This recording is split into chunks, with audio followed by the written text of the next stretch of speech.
qalbiirra raasaan deemin hasaasa.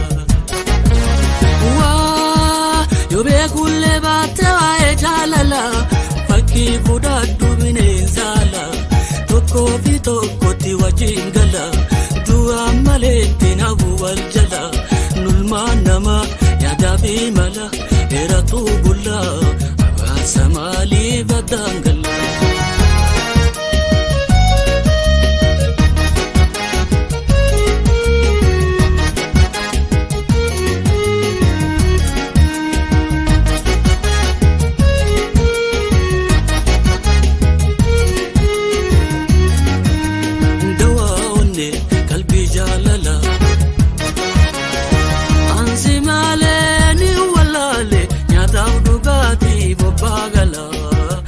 Fagaateen halaalatti narraan fagaateen kophaan abaarsa wal biraan tola.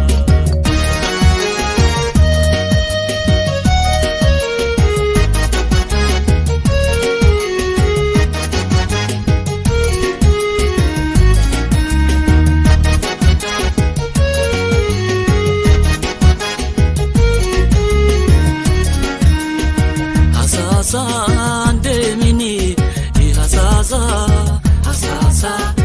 jaalalaan qalbiirra raasaan deemin hasaasa.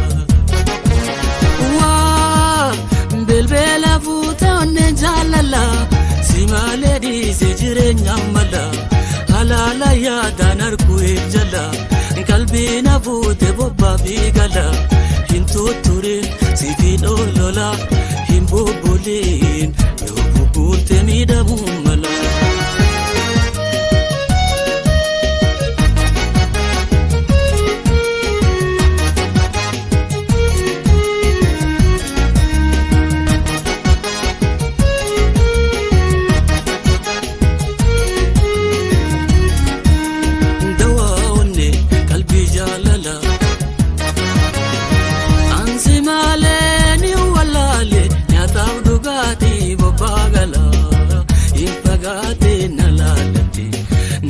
Fagaateen kophaan abaarsa wal biraan tola.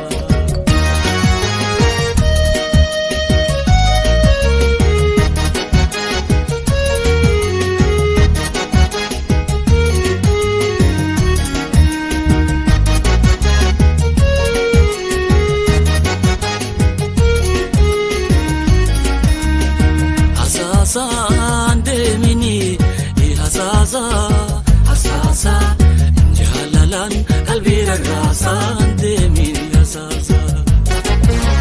Waa eegaaniif bareeni nala takkaan agarree gammachuuf tola yaada ooleetiin si yaada bula kophaan namiite maaltu naamala jiruun kophaa jiruu golbola tan biyyee jala qonna baasii koommaa jala.